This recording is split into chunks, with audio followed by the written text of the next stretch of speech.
Atención, lo que acaba de salir desde Argentina está provocando nerviosismo en más de un despacho político, porque esta vez no fue un influencer, no fue un youtuber y no fue un mexicano, fue un periodista argentino el que soltó una declaración que hoy recorre América Latina como pólvora. Dijo sin rodeos que México ya juega en otra liga, que México se convirtió en una potencia real y que hoy es el principal muro de contención frente a los excesos de Estados Unidos en la región. Mientras en redes algunos se empeñan en minimizar a México, desde la prensa sudamericana están diciendo algo muy distinto, que si Washington se atreve a empujar a México, en realidad está empujando a todo el continente. Y lo más fuerte no es solo lo que dijo, es por qué lo dijo ahora. Porque según este análisis, México ya no es solo cultura, turismo y migración. México hoy es territorio, población, industria, dinero, influencia y poder. Un país que pesa en América Latina, pero que también incomoda en América del Norte. Se habló de cifras que casi nadie menciona, de millones de mexicanos dentro y fuera del territorio, de una economía que ya está entre las más grandes del planeta y de una industria que, en silencio, le está compitiendo directamente a la de Estados Unidos. Por eso, desde Argentina, lanzan una advertencia, que los ataques mediáticos, los insultos políticos y las amenazas veladas no son casualidad. Son la reacción de cuando un país crece demasiado y deja de ser patio trasero para convertirse en actor principal. Hoy te voy a mostrar por qué un periodista argentino afirmó que México ya no se arrodilla, por qué aseguró que México es el obstáculo que frena el avance de Washington en América Latina y por qué esta declaración está siendo leída por muchos como una señal de alarma para toda la región. Porque si esto es cierto, entonces México ya no está en el centro del mapa por accidente, sino porque se volvió imposible de ignorar. Hoy nos vamos a dedicar al principio del programa por un ratito a un país que fue definido hace mucho tiempo por un escritor, Nemesio García Naranjo. Esto ocurrió a principios de los años 60 con esta idea.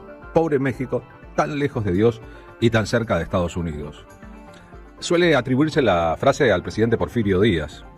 Y la verdad que México ocupa en este momento un lugar completamente central en la agenda del mundo, ni hablar en la agenda de la América. En su deriva mental en público, el presidente Donald Trump, esta semana, después del ataque a Caracas y del secuestro del presidente Nicolás Maduro, entre otras cosas dijo que será el turno de anexar a Groenlandia al territorio estadounidense, que se cuide mucho Gustavo Petro, el presidente de Colombia, que le contestó: yo abandoné hace mucho tiempo la lucha armada, si quiere venir y medir fuerzas, hagámoslo, no tengo ningún problema en tomar de vuelta las armas. Dijo que el tiempo de la revolución cubana está agotada, que la revolución cubana está por caer, o el proceso político en que ha derivado la revolución cubana está a punto de concluir, y dijo que México es un país torpe y mal administrado por la presidenta Claudia Sheinbaum, porque en realidad es el narcotráfico, son los carteles los que gobiernan la nación con que al sur limita a Estados Unidos. La falta de límites en público del presidente de la principal potencia armamentística mundial es todo un asunto. La deriva del presidente que dice cosas como si fueran verdades que después la propia justicia norteamericana empieza a desmentir. Pone a la humanidad en un momento como de Shakespeare, ¿no? Esa idea de Macbeth, una gran obra del dramaturgo isabelino, que entre otras cosas postula que a veces lo que ocurre es el relato de un demente, de un loco. Y que todos metabolizamos esa situación y nos acostumbramos a que la demencia, la locura, la futilidad estén en el poder, tanto en Estados Unidos como en otros lugares del mundo, incluyendo allí a la Argentina. México es un país enorme, si uno lo piensa. Es el 13º país en extensión en el planeta completo. Si vemos el mapa de América del Norte, México pertenece a América del Norte, a veces hay que subrayarlo, aunque es elemental y se aprende en la escuela primaria. Vemos el volumen físico de México, que además es un volumen disminuido a partir de la guerra que a mediados del siglo XIX hizo que Estados Unidos se quedara con una parte importante de aquel territorio. En la era de la conquista española, aquello que luego fue México eran muchísimo más grandes. Estados del sur de Estados Unidos, entre ellos Texas completos, una gran parte de lo que es California, etcétera, pertenecían a México país. Hubo una guerra. Estados Unidos anexó después de la guerra territorios mexicanos. La realidad poblacional de México es que viven hoy en México, en enero de 2026, casi 140 millones de personas, 139 millones de personas exactamente. Y dicen las estadísticas que en Estados Unidos viven otros 40 millones de mexicanos. Muchos de ellos son mexicanos que traspasaron la frontera recientemente, 4 millones de personas, y que viven sin papeles en Estados Unidos, es decir, sin legalidad, sin visa alguna, y el resto son hijos de mexicanos de primera generación o mexicanos que cruzaron hace mucho tiempo y ya son ciudadanos estadounidenses. Es decir, el 10% de la población total de los Estados Unidos, 400 millones, 40 millones son mexicanos. Es decir, que México son 140 millones en territorio y 40 del lado estadounidense, 180 millones de personas. La economía de México es la 10ª economía del mundo en este momento. Tiene un empuje brutal. Y con la presidenta Claudia Sheinbaum, a quien tan despectivamente se refirió el presidente Donald Trump, lo que ha experimentado México es una variación de las cifras permanentes de pobreza, que son altísimas. De esos 140 millones de personas que viven en México, casi 40 millones de personas, según la estadística, pertenecen a los pobres, los que no varían su situación independientemente de la situación económica del resto. Pero si nos fijamos en los otros 100 millones de mexicanos, muchos de ellos pertenecen a clases altas, clases medias muy acomodadas, muchos de ellos, es una cantidad enorme, motorizan la economía del país. Y si nos fijamos en el lugar que México ocupa en el mapa de muchos asuntos de América Latina, incluyendo que fue el país que recibió exiliados a montones en las eras de las dictaduras, muchos argentinos, los Argenmex, nos damos cuenta de la importancia piramidal que México tiene en el temperamento de la América Latina. Se trata de un país de la América Latina y también en el equilibrio de fuerzas en la América del Norte, cuyo macho cabrío, Estados Unidos, presume que es el dueño del patio entero del continente. A México hay que explicarlo para entender la dimensión de lo que está ocurriendo hoy en el mundo cuando el bravucón del norte amenaza a México con una hipotética invasión. Está amenazando al mundo completo con invadir todos los países cuyos presidentes no le gusten o cuya política no les gusta, cuando en realidad lo que se debate por debajo es los bienes que esos países tienen. Si Argentina fuera gobernada por el kirchnerismo, por darles un ejemplo, bien se preocupó Estados Unidos por seguir el caso de Cristina Fernández de Kirchner y ponerla en la cárcel y que no pudiera presentarse a elecciones. Bien está Estados Unidos detrás de esta otra operación que no se lee en la Argentina como tal. Vendrían por el gobierno acusando de cualquier cosa a sus responsables porque quieren el litio y quieren el agua, entre muchas otras cosas que quieren. En el caso de México, la industria automotriz mexicana es tan potente que está superando a la de Estados Unidos, y es un secreto a voces.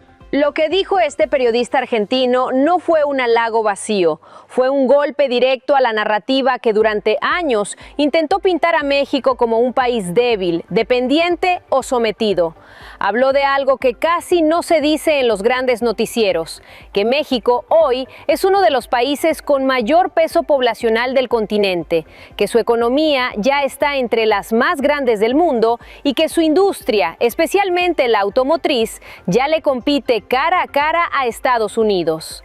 También recordó que millones de mexicanos no solo sostienen la economía nacional, sino que son una pieza clave dentro del propio territorio estadounidense. Mano de obra, consumo, producción, cultura y política. Una presencia que ya no se puede borrar ni ignorar. Por eso, según este análisis, los ataques, las descalificaciones y las amenazas no aparecen de la nada. Aparecen cuando un país deja de ser conveniente y empieza a ser incómodo. Y ahí es donde México entra en una etapa peligrosa, pero también histórica. La etapa en la que ya no solo resiste, sino que empieza a frenar. Porque la pregunta ya no es si México es importante. La verdadera pregunta es, ¿Estados Unidos le tiene miedo al crecimiento de México? ¿México se está convirtiendo en el nuevo contrapeso de América Latina? ¿O estamos viendo el inicio de una nueva etapa de presión contra los países que no se someten?